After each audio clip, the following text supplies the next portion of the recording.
Mana sho'rva. Ko'ryapsizmi?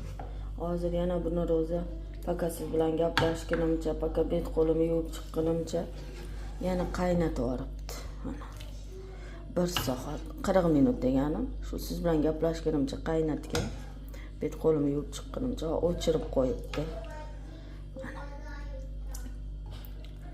Mana. Suyaklar bilan. O'zim atay shunaqa. O'zi aytdim-ku, go'sht shunaqa joy ko'pmas, ko'p qolmagan.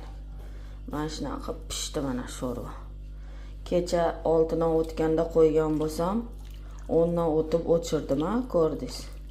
Endi hozir mana ertalab yana yarim soat 40 minut qaynagan bo'lsa, naq 6 soat qaynatdi bu sho'rva. Ko'ryapsizmi? Yog' qo'shilmagan, o'zini yog'i shu hammasi. Hop, bolalarim azza qilib ichadi, xudo xolasa.